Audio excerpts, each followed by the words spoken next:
최소 2가지 이상이 믹스될수록 좋고, 여기에 있는 5가지를 다 담을 수 있다면 월 1억이 뭐예요? 월 100억을 버는 채널이 될 수 있는 겁니다.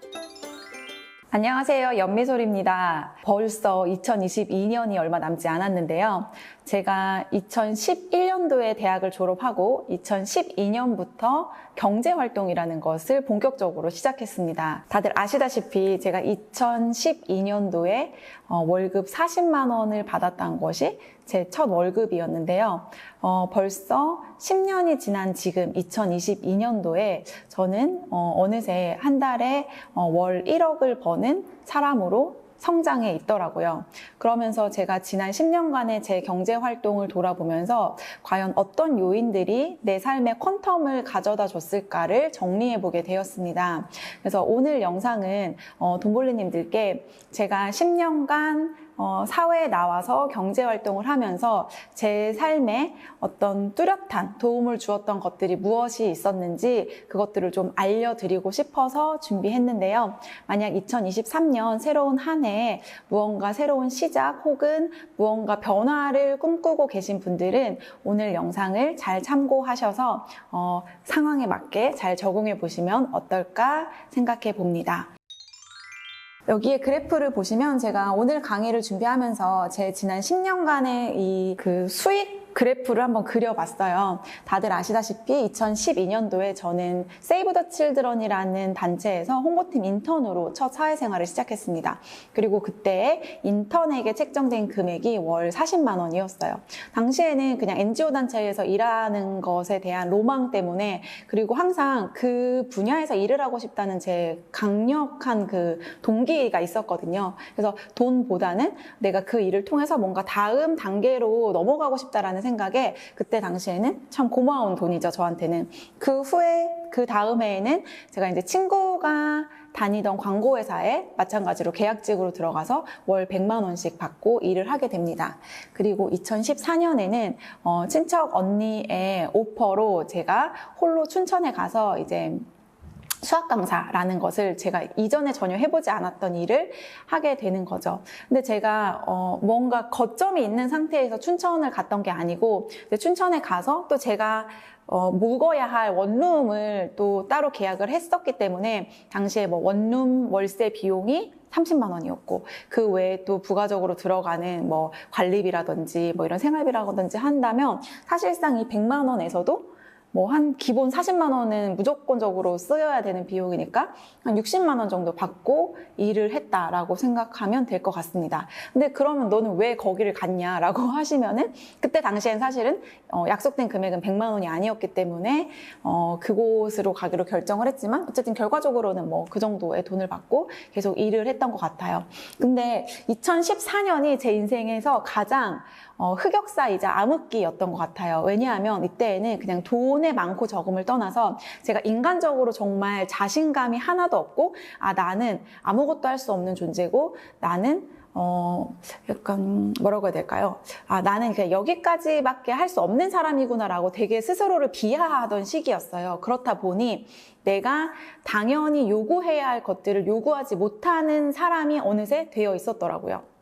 예를 들면 사실 언니가 처음에 저한테는 3개월 동안은 수습기간에 100만 원을 주고 3개월이 지나면 300만 원을 준다는 조건으로 갔었던 건데, 사실은 그 부분에서 계약 파기가 일어나게 되면서 언니가 저에게 이제 6개월에 10만 원씩 월급을 올려준다고 이제 말을 바꿨던 거죠.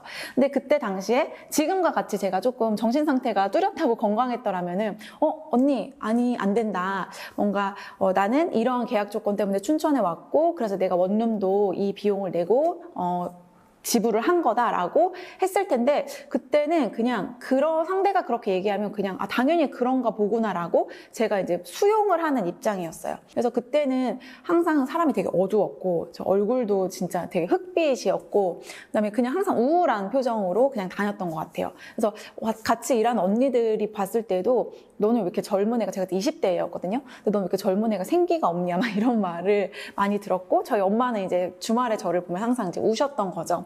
근데 그렇다 보니까 이 일을 제가 이제 그만두고 싶은 거예요. 왜냐면은 제가 또 아시는 분들은 아시고 또 지금까지 저를 보신 분들은 아시겠지만 제가 일을 또 하면 엄청 열심히 하는 스타일이잖아요. 근데 열심히 하지만 그에 대한 성과가 따라오지 않으니까 제가 이 일을 그만두고 싶은 거예요. 근데 또 그만둔다는 말도 못하는 아이로 저는 어느새 변화하고 있었던 거죠. 그래서 저한테는 무언가 탈출구가 필요했어요. 내가 여기서 이 공간을 벗어나려면 어떻게 해야 될까? 그래서 막 제가 찾던 중에 미국에 있는 한 어떤 NGO 단체에서 500만 원을 내면 그곳에서 1년간 생활하면서 NGO 일을 같이 할 수 있는 프로그램이 있었어요. 저한테는 좋은 일도 하고 NGO 단체에서 좋은 일도 하고 여기서 벗어날 수도 있고 그리고 내가 영어도 배울 수 있겠다. 이건 일석삼조야 라는 마음으로 제가 그때 당시 지금 제 앞에 앉아있는 저희 남자친구한테 내가 1년간 미국 갔다 올 건데 너 기다려줄 수 있어? 그랬더니 저희 남편이 또 기다린다는 거예요. 그래서 오케이를 하고서는 제가 이제 언니에게 이제 그 핑계로 그곳을 나오게 됩니다. 근데 그러면서 사실은 그 시점에 중복적으로 저희 엄마가 식당을 오픈하시면서 사실은 제가 이제 미국에 가지 못하는 또 어떤 환경적인 요인이 있었던 거죠. 그러면서 제가 2015년에는 150만 원을 벌고 2018년에는 500만 원을 벌고 2020년에는 누구나 달성하고 싶어하는 꿈의 월천 수익을 제가 달성을 하게 됩니다. 자, 근데 이렇게 보면은 그래프가 되게 기하급수적으로 이렇게 팍 올라가잖아요. 그런데 제가 다음 장에 보여드리는 그래프를 보면은 더 놀라실 것 같아요. 자, 보시면 아시겠지만, 자, 제가 2021년에는 제가 월에 1억을 버는 사람으로 성장을 하게 되는데요. 자, 이전까지 2012년부터 2020년까지 그래프만 봤을 때에는 이 수치들이 되게 유의미하게 느껴졌었잖아요. 이전 장에서는. 그런데 제가 이 장을 보여드리는 순간 이 수치들이 의미가 없게 느껴지고 무언가 여기서 이렇게 어마어마한 퀀텀이 짧은 시간 안에 이루어졌던 거죠. 근데 대부분의 사람들이 어디서 다 포기하냐면요. 이 단계에서 다 포기를 하는 것 같아요. 여기에서는 우리가 뭔가 큰 그림을 보지 못하고 제가 2014년 그 상황에 매몰되어서 나는 정말 아무것도 할 수 없는 사람이고 나는 능력이 없는 사람이야 라고 생각했던 것처럼 우리가 이 뭔가 보이지 않는 이 시간을 쌓아가는 과정에서 사실은 이 기다리고 있는 이 큰 퀀텀을 보지 못하고 포기하시는 분들이 대다수인 거죠. 근데 제가 2014년까지는 어딘가에 소속이 되어서 벌었던 돈이 40만 원, 100만 원, 100만 원이었습니다. 근데 2015년부터는 어딘가에 소속되지 않고 저 혼자서 돈을 버는 어떤 장치들을 만들므로써 2015년에 월 150만 원, 2018년에 월 500만 원, 그리고 2020년에 월 1000만 원의 수익을 달성하게 되었는데요. 제 인생의 어떤 이 경제적인 지표로서의 퀀텀을 일으켜준 이 단계에 는 사실은 아주 뚜렷한 공통점이 하나 있습니다. 그래서 오늘 제가 그 이야기를 나누어 드리려고 합니다. 바로 뭐냐면요. 제가 월 150만 원을 벌었을 때는 블로그라는 것을 하고 있었습니다. 그리고 월 500만 원을 벌 때에는 저는 인스타그램을 하고 있었고요. 그리고 제가 월 1000만 원을 벌게 되는 시점에서는 유튜브라는 것을 하고 있었습니다. 즉, 각각의 플랫폼마다 트래픽이 몰려있는 곳에서 제가 무언가를 계속 지속적으로 하고 있다는 말입니다. 내가 만약에 정말 유명한 사람이에요. 예를 들어서 백종원 선생님처럼 되게 유명한 사람이에요. 그런데 백종원 선생님도 본인 스스로 발생할 수 있는 트래픽의 양에는 한계가 있습니다. 백종원 선생님도 무언가 거대한 방송국이라는 플랫폼을 활용해서 혹은 유튜브라는 플랫폼을 활용해서 그 안으로 백종원을 좋아하고 백종원 컨텐츠에 관심 있는 사람들을 모으는 행동을 계속적으로 하고 있죠. 마찬가지로 나라는 사람이 아무리 역량이 좋고 뛰어나고 유명하다고 할지라도 사람들이 더 많이 모여있는 플랫폼으로 이동해서 그 안에서 무언가 나의 컨텐츠나 나의 상품을 공고히 하는 시간을 쌓아 가셔야 합니다. 즉, 사람들이 어디로 이동하고 있고 그리고 돈의 흐름이 어디에서 어디로 흘러가고 있는지를 이 주파수를 딱 뾰족하게 세우고 확인을 하셔야 되는 거예요. 지금 현재에는 저는 이제 이 세 가지, 인분류라고 하죠. 이 세 가지를 사실 저는 다 경험을 했던 사람인데요. 어떻게 보면은 저는 그 타이밍이 되게 좋았던 것 같아요. 제가 처음 2015년도에 블로그를 했을 때에는 블로거지라는 그 용어가 새로 생겨서 유행을 할 정도였습니다. 자, 기존에 없던 단어가 새로 생겼을 때에는 그 사회에 그만큼의 파장이 있을 때 그 단어가 생겨나겠죠. 즉, 그만큼 블로그의 영향력이 큰 시대에 저는 블로그를 통해서 엄마 식당의 반찬을 팔기 시작했습니다. 그러니 나라는 사람은 모르고 내가 매장 하나 가지고 있지 않아도 그 블로그를 통해서 반찬을 구매하시는 분들이 생겨나기 시작했고요. 자, 그리고 그 다음에 저는 인스타그램으로 넘어갔어요. 자, 인스타그램에 인스타충이라는 말이 또 유행했던 거 아시죠? 그만큼 자, 사람들이 인스타그램에 소모하는 시간과 인스타그램에 컨텐츠를 올리는 양이 아주 방대해진 케이스죠. 그러면서 저는 라이크소리라는 브랜드를 인스타그램과 함께 키워갔고 인스타그램으로 제가 모아둔 사람들을 통해서 제 매출을 계속해서 키워나갈 수 있었습니다. 그리고 모두가 다 유튜브 시장 포화라고 했던 2020년도에 저는 유튜브 시장에 들어갔고 그러면서 돈 많은 언니라는 브랜딩을 또 하나 더 달성할 수 있었던 거죠. 그런데 지금은 이 중에서 가장 돈이 많이 흐르는 곳이 어디냐라고 물어보신다면 저는 사실 유튜브라고 생각을 합니다. 제가 인스타그램도 하고 유튜브도 하고 있지만 결국엔 가장 큰 지표는 뭐냐 하면 광고주들이 어떤 플랫폼에 돈을 가장 많이 쓰느냐가 사실은 가장 중요한 지표 중에 하나인데요. 유튜브 시장에 지금은 정말 많은 광고주들의 돈이 흘러가고 있습니다. 그런데 이 플랫폼이라는 것은 지금은 유튜브가 압도적이지만 틱톡이라는 신생 플랫폼이 생겨서 정말 기하급수적으로 가입자들을 유치하고 그 채널이 커졌던 것처럼 계속해서 신생 채널은 계속 생겨날 거예요. 왜 우리 어렸을 때는 싸이클럽이랑 세이클럽이 영원할 것 같다고 생각했잖아요. 근데 지금은 어떻게 흔적도 찾아볼 수 없게 변화했죠. 그래서 앞으로는 이 사람들이 몰리는 이 사람들의 트래픽이 이동하는 플랫폼이 어디로 변화할까에 대한 공부를, 즉 트렌드에 대한 공부를 같이 하시면서 내가 그곳을 빠르게 이동할 준비를 하시는 게 좋습니다. 최근에 저희가 실용백서라는 그 유튜브 채널을 한 개 더 만들었는데요. 그 채널 같은 경우에는 저희가 4개월 반 만에 한 달 순수익을 700만 원을 만들어내기도 했거든요. 그것이 가능한 이유는 그 안에 수많은 자본의 흐름들이 이어지고 있기 때문입니다. 그래서 아직도 유튜브를 이렇게 소비만 하시고 있다면 이제는 조금 더 생산자적인 관점에서 유튜브를 활용해 보시는 게 어떨까 싶습니다. 자, 그리고 또 하나는요. 이 각각의 플랫폼을 할 때 제가 했던 방식이 있는데요. 뭐냐면 이것입니다.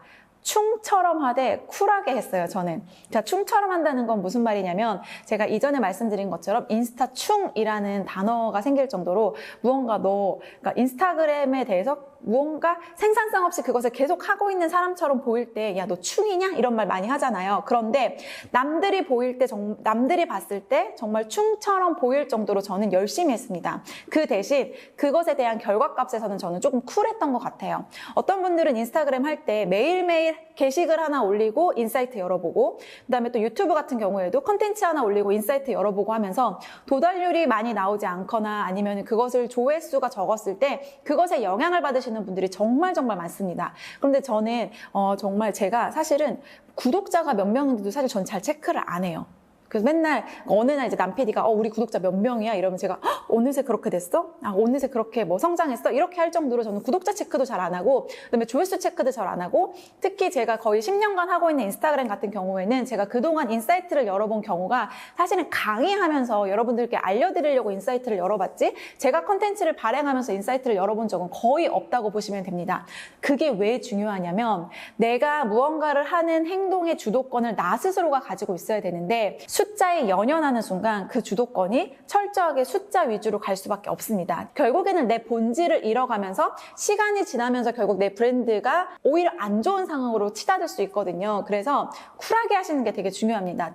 다만 양적 성장이 아니라 질적 성장에 대한 것을 포커싱을 맞추고 하시면 어느새 그 내가 쌓아온 시간만큼 훌쩍 커 있는 나 스스로를 발견하실 수 있을 거예요.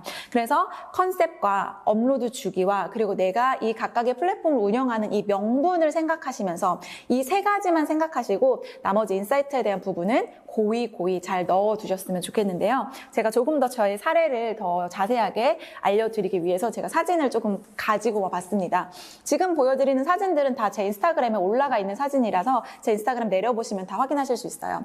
자, 한 가지 아이템이죠. 한 가지 아이템인데 각 사진마다 이 아이템이 위치해 있는 구도가 다 달라요.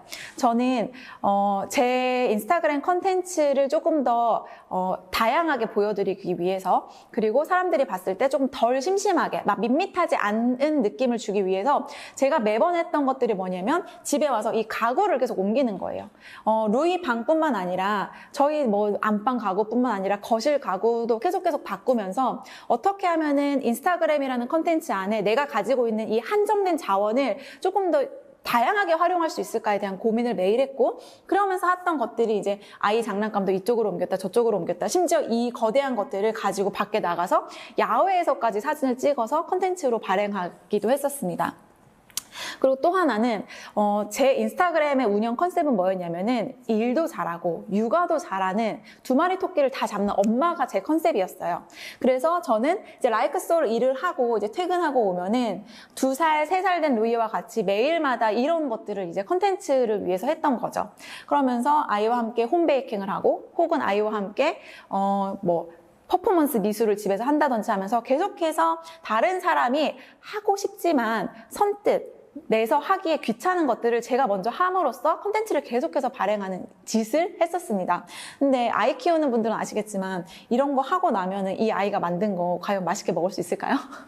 맛있게 먹을 수 없어요. 막 이거 보시면 아시겠지만 막 다 섞고 자기가 하고 싶은 대로 다 막 하고, 결국에는 사진 찍는 건 정말 이렇게 한두 장이지만 이 나머지 치워야 되는 일들이 훨씬 더 많거든요. 근데 그럼에도 불구하고 매일의 그 작은 노력들을 컨텐츠를 위해서 쌓아왔던 거죠. 왜? 이렇게 해야지 내 컨텐츠가 다른 사람들의 컨텐츠보다 차별화가 되고 더 빛이 날 수 있으니까요.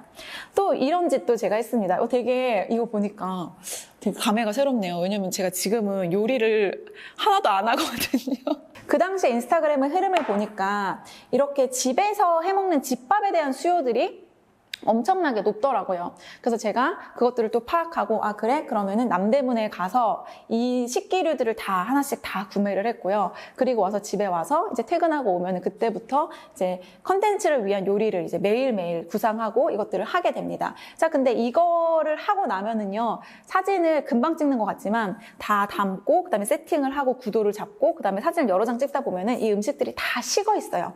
그러면 저랑 이제 남 PD는 식은 밥을 매일 이렇게 먹었던 거예요.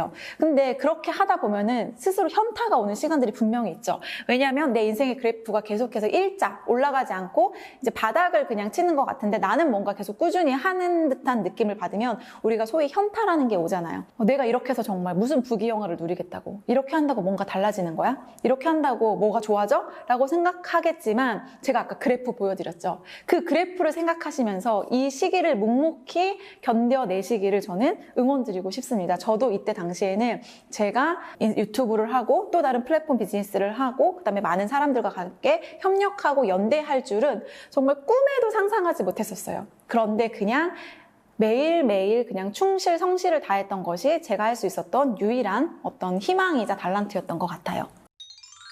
자, 그러면서 또 하나 또 안내드리고 싶은 것은, 이제부터 우리는 더 이상 소비자 마인드가 아니라 공급자와 생산자의 마인드를 가지고 무언가를 만드는 사람으로 2023년을 성장해 가셨으면 좋겠습니다. 자, 근데 공급자와 생산자의 마인드라는 건 어떤 거냐면요, 내가 누군가에게 이 5가지를 줄 수 있는 사람이어야 됨을 말해요. 먼저 첫 번째는 정보, 그다음에 두 번째는 공감, 그다음에 세 번째는 인간의 기본적인 욕구를 자극하는 것, 그다음에 네 번째는 재미, 그리고 다섯 번째는 내가 누군가의 롤모델이 되어주는 거예요. 한번 가만히 생각해 볼까요? 내가 소비하고 있는 누군가의 인스타그램 혹은 누군가의 유튜브는 이 5가지 내용 중 몇 가지를 꼭 가지고 있어요. 근데 정작 나는 내 계정에 들어왔을 때 사람들이 얻어갈 수 있는 게 이 5가지 중에 단 한 가지도 없어. 난 아직까지도 내 계정을 그냥 나 혼자 내 상태를 기록하는 기록용 일기장으로 쓰거나 아니면 그냥 내 기록용 브이로그를 하는 것으로 플랫폼을 활용하고 있다고 한다면, 이제는 거기서 조금 더 발전해서 이 5가지 중에서 몇 가지를 내가 담을 수 있는 사람으로 성장하셨으면 좋겠습니다. 근데 이 5가지 중에서 한 가지만 담고 있는 것은 크게 의미가 없습니다. 왜냐면 그 한 가지를 담는 거는 사실 누구나 다 할 수 있거든요. 최소 2가지 이상이 믹스될수록 좋고, 여기에 있는 5가지를 다 담을 수 있다면 그 채널은 그야말로 떡상하고 성장하고 월 1억이 뭐예요? 월 100억을 버는 채널이 될 수 있는 겁니다. 제가 이제 제 강의에서도 여러 번 말씀드리지만 스승 채널을 한번 찾아보라는 말씀을 드려요. 기존에 이제 잘하고 있는 사람들 혹은 기존에 무언가 잘 쌓아가고 있는 사람들은 도대체 어떻게 해서 그 성장을 이뤘을까를 조금 차분히 이렇게 확인해 보시라고 말씀을 드리는데, 그 단계에서 우리는 가끔씩 어떤 생각을 하냐면 도대체 이게 왜 유명한 거야? 도대체 이 사람은 왜 사람들이 좋아하는 거야? 이거를 사람들이 왜 사는 거야? 라고 하는 이 왜라는 의문을 많이 가질 때가 있어요. 그러면서 그거를 어떻게든 내가 이해하려고 하고 어떻게든 내 방식대로 그거를 생각을 하려고 전환을 많이 해요. 근데 이거 정말 무의미한 행동이거든요. 나에게 왜를 적용하는 것은 좋습니다. 사람들이 왜 나한테 와야 돼? 사람들이 왜 내 물건을 사야 돼? 사람들이 왜 내 컨텐츠를 소비해야 돼? 라고 나에게 왜라는 의문을 던지는 것은 정말 좋지만, 이미 잘하고 있는, 이미 잘 팔리고 있는, 이미 잘 되고 있는 것에 왜를 붙이는 것만큼 무의미하고 바보 같은 행동이 없어요. 그럴 때는 왜를 묻지 마시고 그냥 그 상황과 보여지는 것 자체를 그냥 인정하는 것이 훨씬 나에게 도움이 많많이 됩니다. 그래서 이해가 되지 않는 것을 이해하려 하지 마시고 그것이 왜인지를 그냥 찾아보세요. 여기 왼쪽에 보이는 게 저희 사무실인데요. 저희 사무실에 딱 정면에는 이렇게 두 개가 뭐가 딱 붙여져 있어요. 이거를 좀 확대해서 보여드리면, 하나는 짜침 금지, 그다음에 하나는 왜 금지인데요. 저희도 이제 팀원들끼리 회의를 하다 보면 나도 모르게 근데 그게 왜 잘 팔리는 걸까요? 라고 서로 묻는 경우들이 많아요. 그럼 그럴 때는 그 시간을 소모하는 것 자체가 무의미하기 때문에 저희는 저마다 왜 금지 이렇게 서로 이렇게 경고를 하는 용도로 이걸 쓰고 있거든요. 그리고 또 하나는 제가 짜침 금지라는 모토로 일을 하고 있습니다. 짜치다는 거는 어떠한 내 수준에 못 미치는 경우, 그러니까 내가 생각하는 수준에 못 미치는 경우, 혹은 뭐 2류 혹은 3류라고 생각하는 경우를 짜치다라고 표현하거든요. 짜치지 말자. 그리고 어떠한 현상에 대해서 왜? 라고 묻지 말자라는 것들을 가지고 일을 하다 보니까 훨씬 더 일의 효율이 높아지는 것 같더라고요. 그래서 이것도 같이 나눠보고 싶었습니다. 그리고 또 하나는 제 컨텐츠를 소비하시는 분들 중에 정말 많은 분들이 저처럼 이렇게 무언가 저는 컨텐츠를 생산하는 사람, 그리고 강사를 하고 싶어요 라고 이야기하시는 분들이 진짜 많아요. 그래서 어떻게 하면은 뭐 강의를 시작할 수 있을까요? 어떻게 하면은 좋은 강사가 될 수 있을까요? 라고 물어보시는 분들이 많은데요. 물론 저도 아직 쪼렙이지만 제가 그래도 2년간 강의 시장에서 성장하고 또 강의 시장에서 제법 많은 돈을 벌면서 느꼈던 것들을 제가 한번 정리를 해봤어요. 제가 제일 싫어하는 말 중에 하나가 바로 초보가 왕초보를 가리킨다는 말입니다. 저 이 말이 정말 싫어요. 그래서 우리가 피라미드상으로 이렇게 보면은 왕초보 시장이 제일 큰 거는 맞죠. 그러니까 내가 4단계, 초보 단계에 있다라고 할지라도 바로 밑단계에 있는 왕초보들을 상대로 우리가 충분히 무언가를 할 수 있다라는 말들을 정말 많이 하고, 또 그렇게 해서 사실은 강의 시장에 들어오시는 분들도 정말 많죠. 근데 이 강의 시장은 이렇게 양분되어 있습니다. 뭐냐면, 자, 1단계에는 전문가들이 있어요. 여기서 말하는 전문가라는 것은 누구냐면, 소위 얘기하면 오은영 박사님 같은 분들이에요. 오은영 박사님 같은 분들, 아니면 뇌과학자인 정재승 교수님 같은 분들, 즉 이미 학벌이 너무 좋으시고 그다음에 그 분야에서 탁월하신 분들 있잖아요. 학문적으로도 탁월하고 그다음에 경험적으로도 탁월하고 그다음에 너무 유명세가 크신 분들이 여기 1단계에 있는 전문가의 영역입니다. 그러면 제가 지금이라도 내가 박사 공부를 하고 내가 열심히 한다 한들 제가 1단계로 지금 넘어갈 수 있을까요? 그렇게 하기에는 물론 가능은 하겠지만 너무 많은 시간이 소요되고, 그다음에 사실은 제가 지금까지 걸어온 길은 이 학자의 길은 아니니까 아무래도 이분들과 제가 올라간다고 하더라도 또 거기서 또 시간차나 무언가 어떤 차별이 있을 수 있겠죠. 자, 그렇다 보니까 이 초보 시장이 어떠냐면요. 피가 터져요. 소위 박 터진다라는 표현을 하죠. 정말 너무너무 많은 사람들이 이 안에서 왁자지껄 바글바글 놀고 있고, 그러면서 마치 내가 알고 있는 것이 최선이고 내가 알고 있는 것이 정답인 것처럼 말하는 사기꾼들이 너무 많이 있습니다. 그리고 또 하나는 마치 내 것을 듣지 않으면 너는 잘못될 거야. 내가 가르쳐주는 대로 하지 않으면 너는 성장할 수 없어. 내 커뮤니티를 빠져나가는 순간 너는 잘못될 거야 라고 안 좋은 행동을 하시는 분들도 이 초보 시장에 너무 많고요. 그렇다 보니 내 컨텐츠가 짱이야. 저 다른 사람들의 강의를 혹은 나와 비슷한 일을 하는 다른 강사들을 이렇게 속칭 안 좋게 표현하는 경우들이 너무 많은 거죠. 왜? 경쟁이 너무 치열하니까요. 제가 드리고 싶은 말씀은, 그래서 우리는 이 4단계인 초보 시장에 머무는 게 아니라 그 윗단계인 3단계, 2단계로 올라가려는 노력을 꾸준히 하셔야 됩니다. 제가 보니까요, 3단계까지만 내가 올라갈 수 있는 사람이 돼도 그 위에 가면은 경쟁이 없어요. 너무나도 자유롭게, 그리고 너무나도 내가 원하는 방식대로, 그다음에 내가 원하는 기준에 맞춰서 일을 할 수 있는 그 환경들이 세팅이 되더라고요. 근데 제가 이 얘기를 했더니 어떤 분이 이러한 질문을 하시더라고요. 그러면 내가 4단계에 있는 사람인지 3단계에 있는 사람인지 어떻게 판단할 수 있나요? 라고 질문을 주셨는데요. 가장 명확한 건 뭐냐면요, 내 주변을 둘러싸고 있는 사람이 달라지는 겁니다. 내가 3단계로 2단계로 올라가는 순간 내가 만날 수 있는 수준의 사람이 달라지고 나를 부르는 사람들의 수준이 달라지는 거예요. 그래서 내가 파악하지 못해도 주변에서 이미 먼저 나를 알아보고 나를 불러주는 곳들이 많아지고, 그리고 나를 만나고 싶어하는 사람들이 많아지면서 내가 어느 정도 성장했구나라는 것들을 아주 정확하고 객관적이게 파악할 수 있게 됩니다. 그래서 그 단계가 되는 시점까지 우리는 어떻게 해야 돼요? 나 공부, 돈 공부, 사람 공부, 시장 공부를 무조건 하셔야 되는 겁니다. 이 4가지를 하지 않고 그저 내가 했던 경험의 판단에 근거해서 내가 했던 것들이 정답이야 라고 하시는 분들은 이 4단계에서 절대로 벗어날 수 없어요. 나 공부, 돈 공부, 사람 공부, 시장 공부. 그래서 제가 2년 동안 미치도록 했던 게 뭐냐면 인사이트 북클럽, 그리고 스탠드펌이라는 장치를 만들어서 계속해서 공부할 수밖에 없는 그 환경들을 세팅을 했던 건데요. 이 4가지 공부는 이 2가지를 통해서 할 수 있습니다. 책과 사람을 통해서 할 수 있게 됩니다. 책만 봐도 안 되고요. 사람만 만나도 안 되더라고요. 그래서 이 2가지를 잘 융합하셔서 좋은 커뮤니티에 들어가셔서 나를 계속해서 발전시킬 수 있는 이 공부를 꼭 해보셨으면 좋겠습니다. 제가 책 추천 안 한다고 했는데요. 그래도 제가 지난 과정에서 많이 도움을 받았고, 그다음에 이것만큼은 정말 읽어봤으면 좋겠다 하는 책들을 6권을 제가 골라봤어요. 네, 그래서 이 6가지 책은 화면 캡처하시던지 잘 적어 놓으시면서 조금 사업을 조금 더 업그레이드하고 싶으신 분들, 그다음에 나를 성장시키고 싶으신 분들은 요거 한번 6권의 책 읽어보시기를 제가 정리를 해 나왔습니다. 그다음에 사실은 이 부분이 오늘 강의의 핵심인데요. 제가 오늘 강의를 이렇게 준비하면서 사실은 이렇게 제 옛날 피드를 막 다 끊임없이 다 둘러봤어요.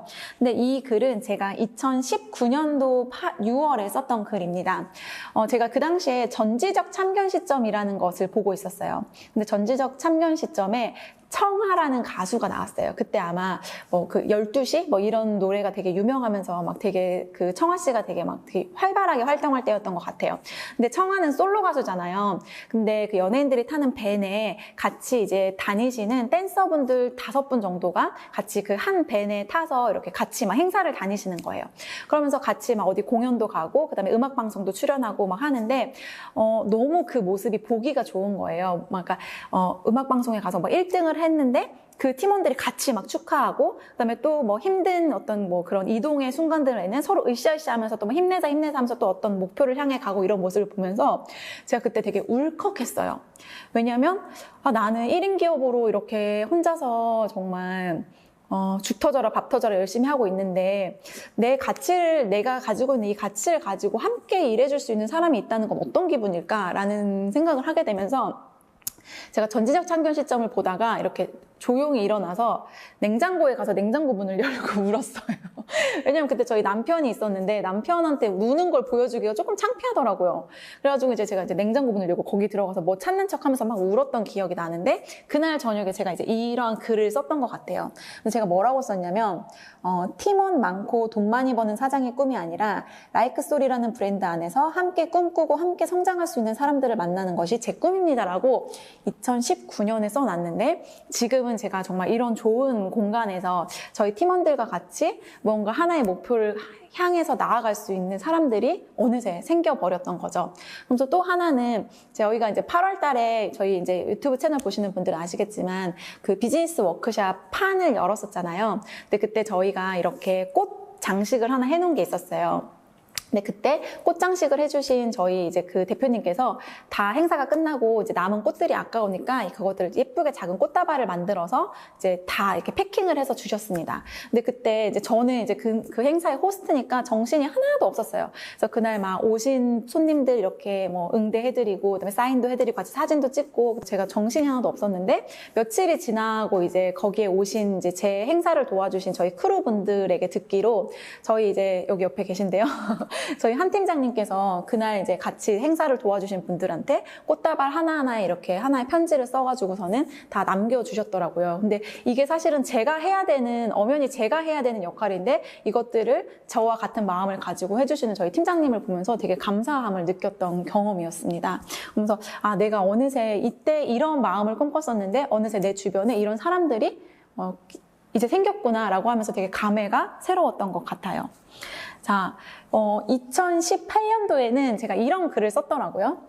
돈 모으는 일 말고 사람 모으는 일을 하고 싶다. 그리고 라이크스토리 단순히 제품을 파는 공간이 아니라 문화도 함께 만들어가는 곳이었으면 좋겠다. 라고 제가 2018년도에 썼는데요. 자, 보이시는 것처럼 제 주변에는 이제 너무나도 많은 사람들이 저와 함께하고 있고, 그리고 성장의 과정에서 같은 목표를 꿈꾸시는 분들이 너무 많아졌어요. 그러면서 제가 느낀 게 뭐냐면, 기록이 얼마나 중요하구나. 내 생각이 어디로 향해 있고 그다음에 그것을 내가 글로 남겨두는 것들이 얼마나 중요한지를 제가 이 강의를 들으면서 깨닫게 된 거예요.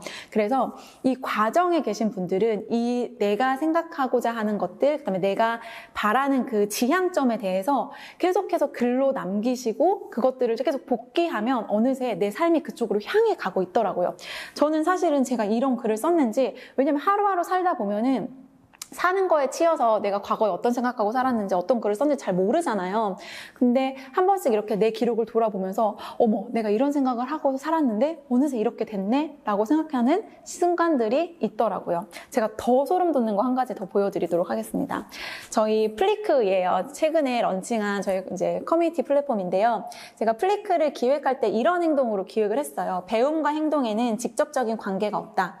한 사람을 변화시키는 가장 빠른 방법, 환경이 변하면 사람도 변한다. 그래서 행동하는 사람들의 모임 플리크를 기획했습니다. 라고 제가 이거를 정리를 해놨어요. 그리고 제가 저희 이제 플리크라는 플랫폼을 소개하는 기업 소개서에서도 맨 첫 단에 이 내용이 들어가게 됩니다. 근데 제가 이거를 하면서 이제 강의 준비를 하면서요. 제가 이전에 이제 과거에 했던 기록들을 제가 이제 꺼내보면서 제가 2014년도에 제가 정부 국비 지원으로 제가 강사과정 수업을 들었던 적이 있었어요. 근데 그때 당시에도 저는 뭔가 강의를 해보고 싶다는 생각을 되게 강하게 가지고 있었던 것 같아요. 그러면서 돈이 없으니까 또 국비 지원 알아봐가지고 제가 홍대에 있는 강사 양성 과정을 들었었는데, 그때 제가 또 하면 또 똑부러지게 하니까 또 우수 강사 수료를 했는데, 희한하게 그때 우수 수료생이 됐음에도 제가 일거리를 하나도 얻지 못했었어요. 근데 지금 생각해보면 그때 뭐 갓 대학 졸업해서 사회생활이라고는 제대로 해본 적 없는 그 초보 강사에게 뭐 어떤 강의를 줄 수 있었겠어요. 끼케야 뭐 CS 강의인데 제가 CS에 대한 경험도 없으니까 아무래도 한계가 있었겠죠. 그래서 그때는 정말 준비가 되지 않은 상태에서 그냥 그 일을 해보고 싶다라는 마음 하나로 그 일을 준비했었던 것 같아요. 근데 어쨌든 강사라는 일을 하고 싶은데 어떻게 해야 될지 모르니까 제가 개인 블로그를 먼저 하나 만들었었어요. 1인 강사 연미소래 뭐 어쩌고 저쩌고 뭐 이렇게 하면서 블로그를 만들었던 기억이 딱 떠오른 거예요. 그러면서 그 블로그 내가 그때 만들었었는데 그 블로그 어디 있지? 내가 그때 어떤 생각하고 살았지? 라고 이제 약간 떠오른 거예요. 그때의 기억이. 그래서 제가 막 찾아봤는데 그 블로그에 들어가자마자 사실은 제가 너무 소름이 돋아서 제가 울었던 것 같아요. 제가 지금 그거를 공유를 해드리려고 하는데요. 그 맨 위에 소개 끝에 제가 뭐라고 써놨냐면 2014년도에 배우고 나누며 변화한다. 행동하지 않는 배움은 의미가 없습니다. 변화를 이끄는 교육, 꿈이 실현되는 교육을 만들어 갑니다라고 제가 2014년도에 이 글을 써놓은 거예요. 제가 2014년도에 생각하고 제가 하고 싶다고 했던 일이 2022년도에 이루어져 있더라고요. 그래서 내가 어떤 생각을 하고 사는지가 결국에는 내 삶을 내가 인지하지 못해도 결국에는 내 삶을 그리로 이끌어 갑니다. 제가 2022년도에 목표를 세우면서 나 올해 어떻게 살고 싶지? 라고 했을 때 저는 비하인드가 더 멋진 삶이 되고 싶다는 생각을 했습니다. 남들에게 보여지는 삶 말고 그 안에 내가 만들어가는 보여지지 않는 모습들이 더 멋있었으면 좋겠다라고 생각했는데, 지난 사진들을 보니 참 치열하게 그리고 또 열심히 한 해를 또 살았더라고요. 제가 가장 좋아하는 사진이 이 사진인데요. 여기 지프 옷 입고 계신 분이 저희 시어머니, 그 뒤에 계신 분이 저희 시누이입니다. 저녁 식사를 차리는 와중인데 참 잘 자고 있죠. 며느리가 그 앞에 앉아가지고. 근데 저희 시댁 식구들이 보기에도 그래 쟤는 저래도 돼. 그래 쟤는 집에 왔으니까 좀 쉬어야지 할 정도로 시 어르신들의 그리고 시댁 식구들의 배려를 많이 받을 정도로 참 열심히 살았던 한 해인 것 같아요. 여러분들의 2022년은 어떠셨는지 궁금합니다. 비하인드가 더 멋진 삶이셨을지 아니면 그저 남들에게 보여주기 식으로 내가 무언가를 거칠해하는 모습이 더 많으셨을지 한 번쯤 돌아보셨으면 좋겠고요. 그다음에 또 하나 마지막으로 저는 일도 열심히 했지만 저희 아이와도 참 많은 시간을 보냈던 한 해였던 것 같아요. 그리고 그게 가능했던 이유는 사실은 남편의 퇴사도 있었겠죠. 그리고 남편을 퇴사할 수 있도록 그런 모든 환경이 세팅됐다는 것에도 되게 감사한 한 해였습니다. 저희 아이는요, 저의 사실은 큰 자랑이에요. 저희 아이가 6살 딸아이인데요. 저희 아이는 신체적으로도 그리고 정신적으로도 정서적으로도 감정적으로도 정말 건강한 아이입니다. 어디 내놔도 부끄럽지 않을 만큼요. 근데 그게 가능한 이유는 뭐냐면 부모가 바르게 열심히 살면 아이들은 그 모습을 보고 따라오는 것 같다는 생각을 많이 해봅니다. 아이를 키우는 과정에서 그리고 나를 함께 키우는 과정에서 내가 너무 아이에게 소홀한 거 아닐까? 내가 나를 돌본다시고 우리 아이에게도 한 번뿐인 이 시간들이 그냥 너무 무의미하게 지나가는 게 아닐까? 라고 고민하신다면 저는 절대 그런 생각 하지 마시고 정말 아이들은 부모가 하는 모습을 보고 자라는 것이 훨씬 더 유익합니다. 그래서 나를 키우는 것에 조금 더 미안해하지 마시고 조금 더 당당한 우리 아이들에게 좀 더 당당하고 그리고 좀 더 멋진 부모로서 성장할 수 있는 2023년이 되셨으면 좋겠고 저 또한 그런 삶을 계속해서 꾸준히 만들어 나가고 싶습니다. 네, 그래서 오늘 마지막 메시지인데요. 나이기에 뭐든지 될 수 있는 나를 진하게 믿어주시면 결국 우리는 못할 일이 하나도 없습니다. 한 해 동안 또 돈 많은 언니에서 또 채널 연미솔로 변화된 또 이 공간에 많이 들러주시고 또 제 삶을 응원해주시고 함께해주시고 많이 도움 주셨던 돈벌이님들께 진심으로 감사드립니다. 새해 복 많이 받으시고요. 2023년도에는 우리 더 진하게 더 열심히 성장하는 한 해 되었으면 좋겠습니다. 화이팅!